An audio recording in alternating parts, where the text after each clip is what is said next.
आप सभी हिंदी प्रेमियों को मेरा प्रणाम। मेरा नाम है शिव प्रकाश और टीजीटी हिंदी यूट्यूब चैनल पर आप सभी का बहुत बहुत हार्दिक स्वागत एवं अभिनंदन करता हूं। तो दोस्तों, आज हम लोग यहां पर पढ़ने वाले हैं अर्थ के आधार पर वाक्य के भेद। तो यहां पर हम पूरा कॉन्सेप्ट देखेंगे इसका और समझेंगे कि इसके कितने टाइप होते हैं, यानी कि अर्थ के आधार पर कितने प्रकार होते हैं उनको भी देखेंगे। उसका पूरा कॉन्सेप्ट भी हम लोग यहाँ पर देखेंगे और जो पहचान के तरीके हैं वो भी हम लोग इस वीडियो के अंतर्गत देखेंगे। हालांकि वीडियो तकरीबन 2 या 3 पार्ट में आएगा, तो आप लोग लगातार हर एक पार्ट को देख लीजिए ताकि आपको यह पूरा कॉन्सेप्ट समझ में आ जाए। ये आप लोगों से अनुरोध करना चाहूँगा, यदि आपको वीडियो अच्छा लगे तो कृपया वीडियो को लाइक करके हमारा उत्साह बढ़ाइए। साथ ही दोस्तों, यदि पहली बार यहाँ विजिट किए हैं तो चैनल को सब्सक्राइब करके घंटी के निशान को भी दबा लीजिए। वीडियो को शेयर करके अपने दोस्तों को भी इस मंच का हिस्सा बनाइए ताकि हम लोग मिल करके हिंदी भाषा को और भी समृद्ध बना सकें। तो आज का हम अपना टॉपिक शुरू करते हैं। तो दोस्तों, आज होगा अर्थ के आधार पर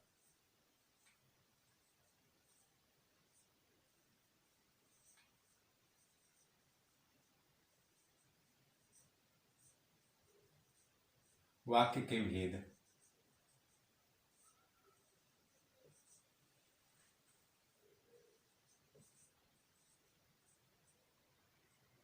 अर्थ के आधार पर वाक्य के जो भेद होते हैं वह होते हैं 8। 8 भेद होते हैं या प्रकार होते हैं। अब इन 8 को हम लोग बारी बारी से पढ़ेंगे। तो हम पहला वाला देखते हैं यहाँ पर। तो पहला आपका होगा प्रश्नवाचक वाक्य। प्रश्नवाचक वाक्य। प्रश्नवाचक वाक्य के अंतर्गत जिस वाक्य में आपको जो वाक्य है उसके अंदर कोई प्रश्न पूछा गया है, तो दोस्तों वहां पर आपका प्रश्नवाचक वाक्य बन जाता है। किस प्रकार से, तो हम यहां पर देखेंगे। जिस वाक्य के अंतर्गत कोई प्रश्न पूछा जाए वह वाक्य प्रश्नवाचक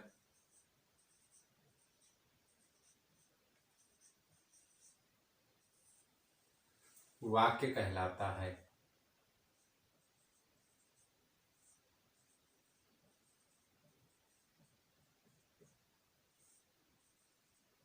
अब यहाँ पर आप लोग यहाँ पर उदाहरण भी देख लीजिए।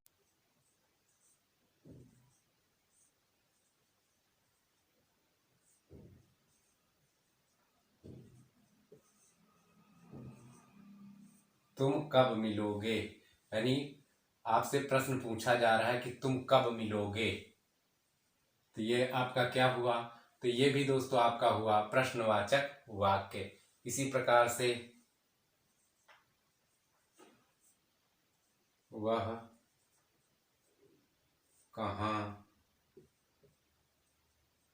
गया है। तो यहां भी देख रहे हैं आप कि वह कहाँ गया है, इसमें भी प्रश्न किया गया है, इसलिए यह वाक्य भी आपका प्रश्नवाचक वाक्य है। इसी प्रकार से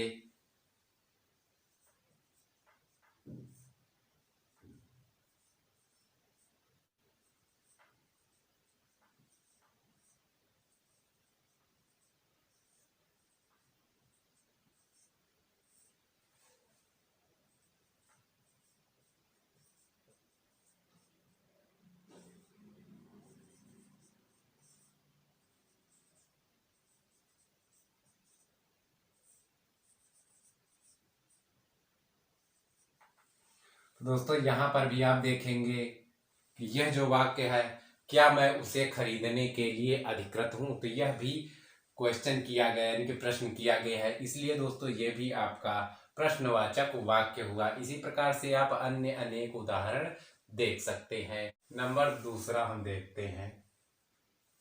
दूसरे में आपका आएगा विधिवाचक वाक्य।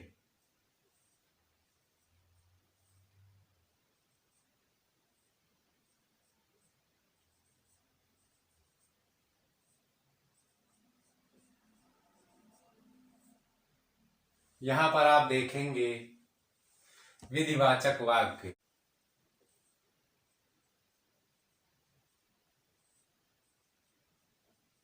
जिस वाक्य में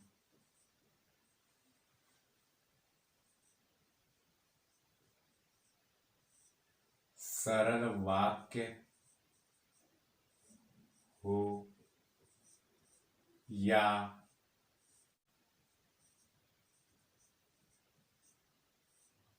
जिस वाक्य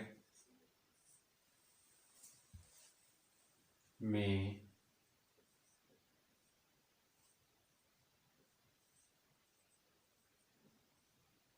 निश्चित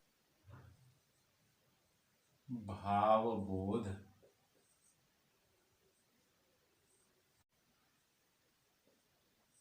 का गुण मौजूद हो,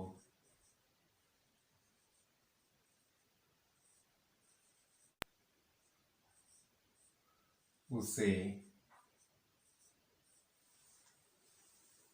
विधिवाचक वाक्य कहते हैं।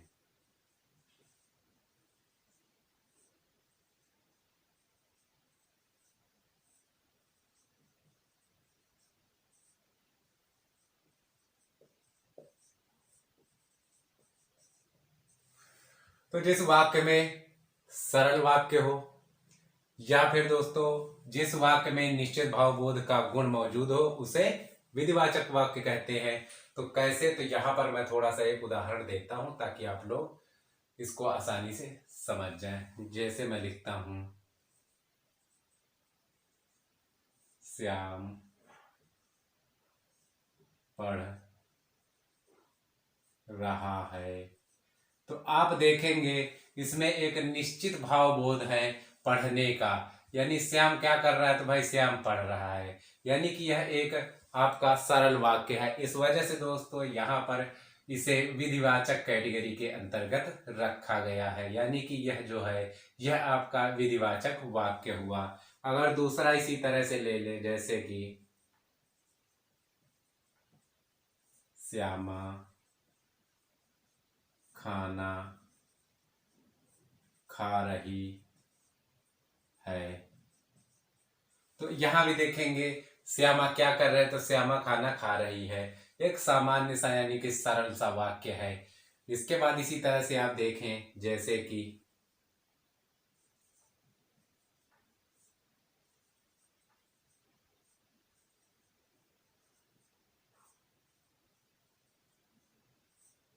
राम घर चला गया, यह भी एक सरल वाक्य है, इसलिए इसे भी आप विधिवाचक वाक्य ही कहेंगे।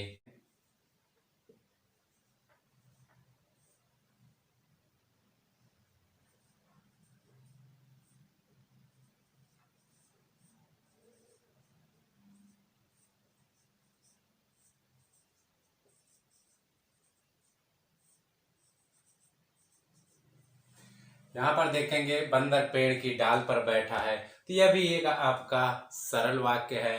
तो यह भी आपका जो उदाहरण है वह है दोस्तों विधिवाचक वाक्य का।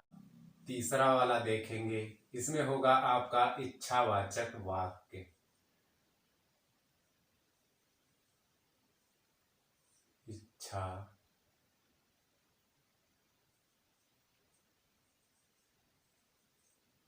वाचक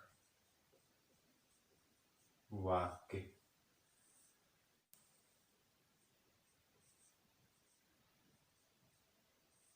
ऐसा वाक्य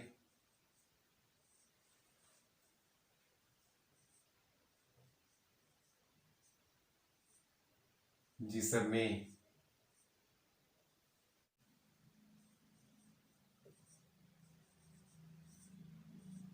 कोई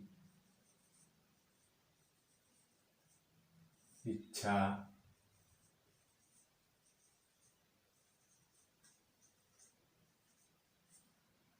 शुभकामना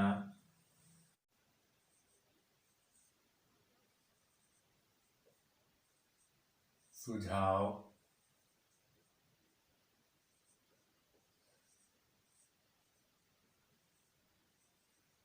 आशीर्वाद,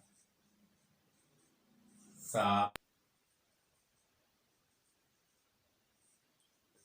व्यक्त किया गया हो,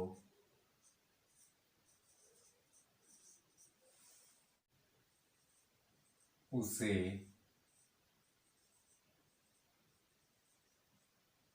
इच्छावाचक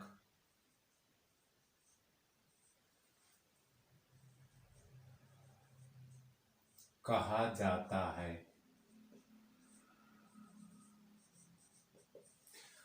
तो ऐसा वाक्य जिसमें कोई इच्छा, शुभकामना, सुझाव, साप, साथ ही आशीर्वाद, ये चीजें यदि शामिल हो, ऐसा वाक्य आपका इच्छावाचक वाक्य होता है। तो यहाँ पर अगर देखना चाहे तो मैं थोड़ा सा लिख देता हूं, जैसे कि साप क्या है।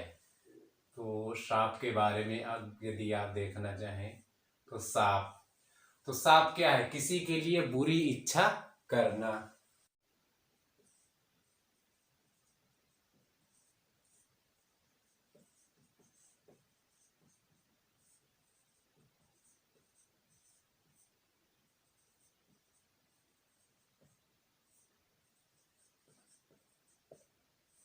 वहीं यदि हम आशीर्वाद की बात करें या शुभकामना की बात करें,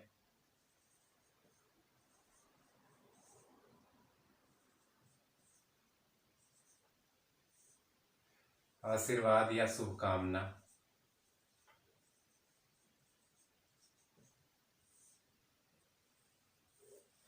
अब यहां हम सांप जब दे रहे थे, यानी कि सांप जो था उसके अंतर्गत बुरी इच्छा कर रहे थे, तो यहाँ आशीर्वाद या जब शुभकामना होगी वहां पर हम अच्छी इच्छा करेंगे।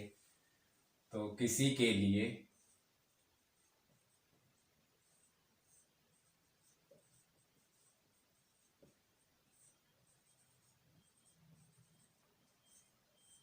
अच्छी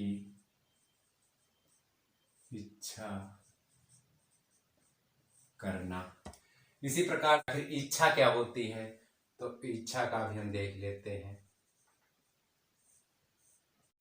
जिसको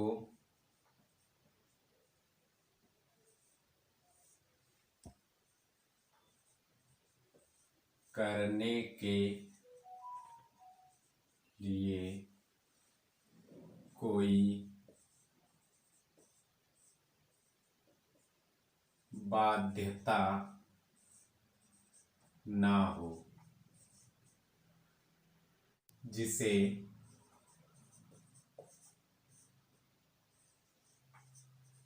करना या ना करना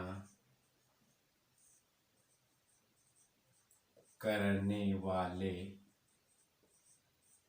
पर निर्भर हो।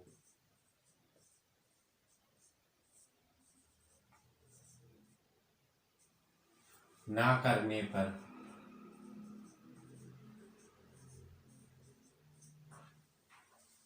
कोई दंड विधान ना हो। तो आप यहां पर देखेंगे कि अब इच्छा क्या है, तो इच्छा जिसको करने के लिए कोई बाध्यता ना हो, मतलब आपको कोई बंदिश ना हो कि नहीं भाई आपको ये करना ही करना है। यानी कि आप इच्छा पर जब छोड़ दिए हैं तो वहां पर आप कोई बंदिश नहीं करेंगे, साथ ही वो आदमी करे या ना करे वह उसकी मर्जी होती है। साथ ही दोस्तों वहां पर किसी प्रकार का उसको करने के लिए ना कोई, अगर वो उसने नहीं वो चीज की है तो उसका जो कोई दंड विधान भी नहीं होगा। अब दोस्तों यहाँ पर हम थोड़ा सा कुछ एक उदाहरण देखेंगे और उसके माध्यम से हम लोग समझेंगे। आप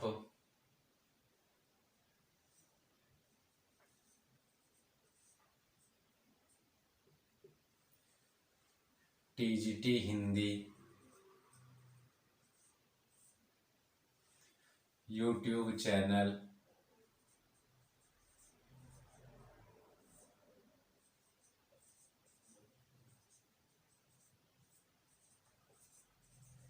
देख सकते हैं। अब यहां पर मैंने लिखा कि आप टीजीटी हिंदी यूट्यूब चैनल देख सकते हैं।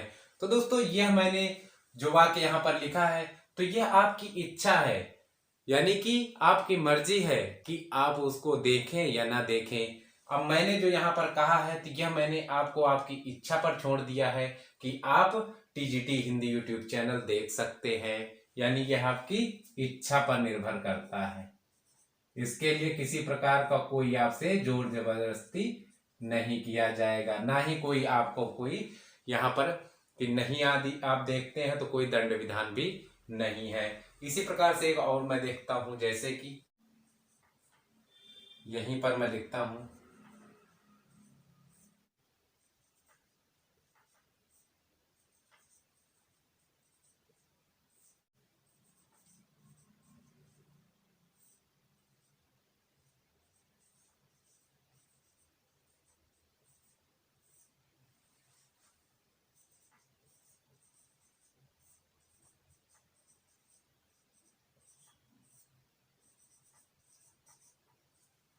अब यहां पर मैंने लिखा कल आप हमारा दूसरा वीडियो देख सकते हैं। तो यह भी आपकी इच्छा के ऊपर है, यानी यह भी आपका इच्छा पर ही निर्भर है, यानी कि इच्छावाचक आपका वाक्य है। यानी इसके लिए किसी प्रकार का कोई दंड या कोई ऐसा विधान नहीं है, आपको कोई फोर्सफुली नहीं कह रहा है। अब इसी प्रकार से एक तीसरा हम लेते हैं, जो कि आपका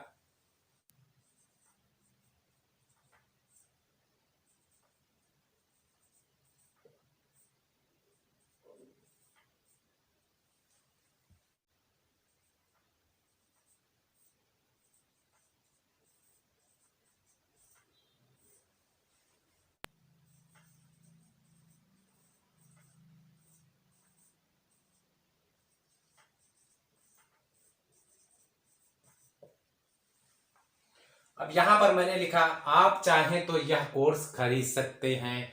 तो यहां पर अब मेरी यहां इच्छा नहीं, मैं ये आपको सुझाव दे रहा हूं कि आप चाहें तो यह कोर्स खरीद सकते हैं। तो यह आपका क्या हुआ, यह सुझाव का आपका उदाहरण हुआ। इसी में थोड़ा सा और मैं लिखता हूं,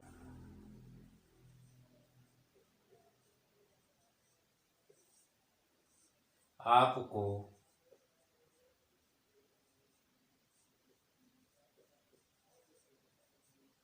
ऑनलाइन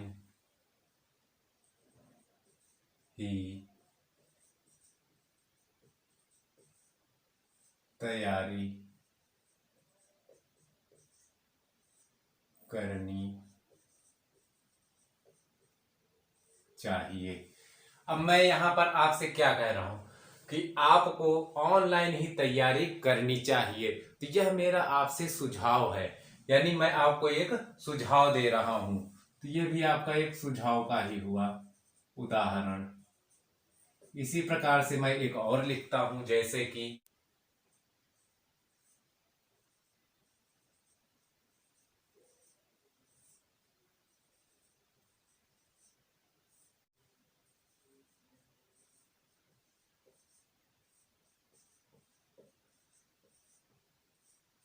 अब यहां पर तुम्हारे ऊपर ओले गिरे, यहां पर मैं तुम्हारे लिए बुरी इच्छा कर रहा हूं, यानी कि मैं साप दे रहा हूं।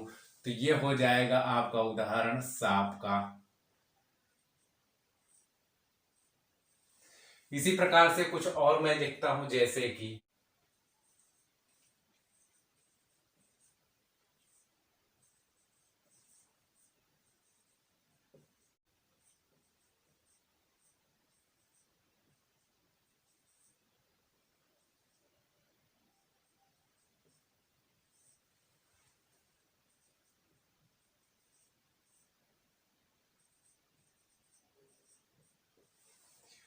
ईश्वर की आप पर अनुकंपा बनी रहे। तो यहां पर इस जो वाक्य है इसका क्या मतलब हुआ, तो यहां पर मैं आपको एक आशीर्वाद दे रहा हूं कि आप पर ईश्वर की अनुकंपा बनी रहे। अब आशीर्वाद को ही आप इसी को ही आप शुभकामना भी कह सकते हो।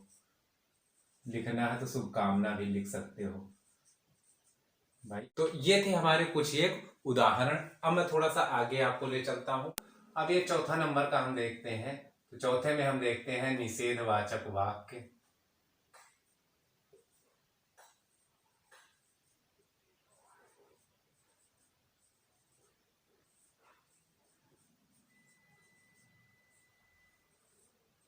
अब निषेधवाचक वाक्य का मतलब यह होगा कि जिस वाक्य के अंतर्गत किसी चीज को यानी कि जो कार्य है उसको करने से मना किया जाए। तो हम यहां पर लिख सकते हैं, जिस वाक्य में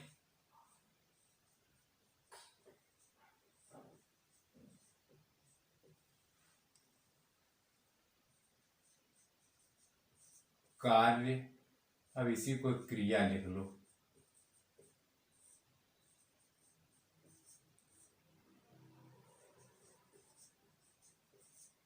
करने से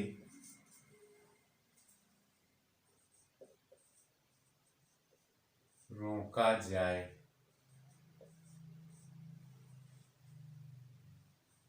वह वाक्य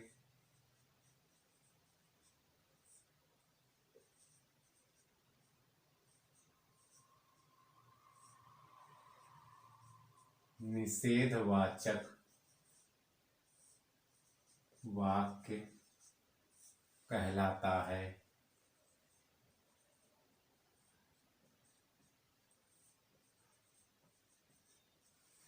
तो किस प्रकार से, थोड़ा सा हम यहां पर देख लेते हैं। श्याम ने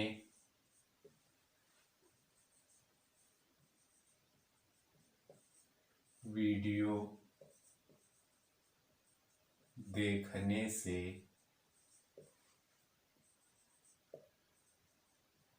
इनकार कर दिया। अब यहां पर साफ साफ आपको दिखाई दे रहा है कि श्याम ने वीडियो देखने से इनकार कर दिया, यानी कि जो श्याम है उसने यहां पर क्रिया करने से इनकार कर दिया। जो देखने की क्रिया करना था उससे यह मना कर रहा है।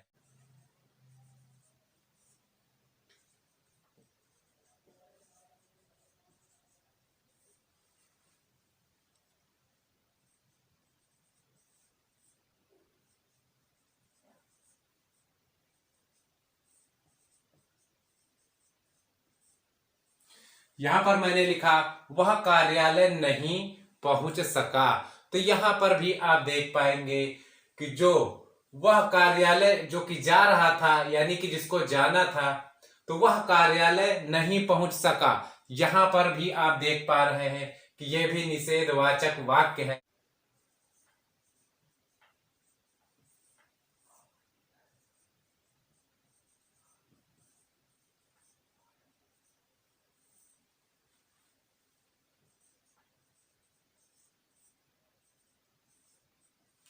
मैंने किसी को भेजा कि भाई जाओ साइकिल ले आओ, उसने आकर के मुझसे कहा, उसने साइकिल नहीं दी। तो यहां पर भी आप देख रहे हैं जो यह वाक्य है इसका विभाव क्या है, तो यह भी निषेधवाचक वाक्य है, क्योंकि दोस्तों इसका जो भाव आ रहा है वो भी मना करने के ही सेंस में आ रहा है, यानी कि यहां पर भी मना किया गया है, ऐसी बात यह बतला रहा है। तो यह भी आपका निषेधवाचक वाक्य है। अब यदि आप लोग लक्षण लिखना चाहें तो थोड़ा सा लिख सकते हैं, या पहचान लिखना चाहें, पहचान कह लीजिए या लक्षण, पहचान या फिर लक्षण। तो इसमें आप लिख सकते हैं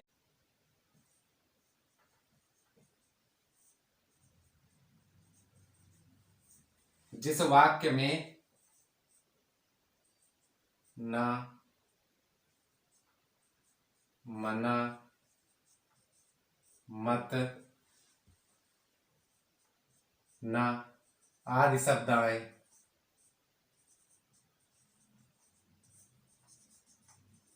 वह आपका क्या होगा, वह आपका निषेधवाचक वाक्य होगा। जैसे कि आपने देखा यहां पर नहीं, तो इसी तरह यहां पर ना और आगे नहीं भी आप जोड़ सकते हैं। साथ ही आपने देखा मना मना, अभी इसी का पर्यायवाची इनकार, तो आप इसको यहाँ पर इनकार भी कर सकते हैं, लिख सकते हैं। यानी जहां पर शब्दों में आपका मना करने के सेंस में आपका जो भाव होगा, वही दोस्तों आपका जो वाक्य है वह निषेधवाचक वाक्य होगा। तो यह अब आप लोग यह भी कॉन्सेप्ट समझ गए हैं। अब दोस्तों यहाँ पर वीडियो का जो आपका टाइम है वह थोड़ा सा ज्यादा ले रहा है, यानी कि लगभग काफी मिनट हो चुके हैं। तो अभी हम यहीं पर इस कक्षा को विराम करते हैं। उम्मीद करता हूँ जो भी कुछ मैंने यहाँ पर समझाया है वह आप लोग भली भांति समझ गए होंगे।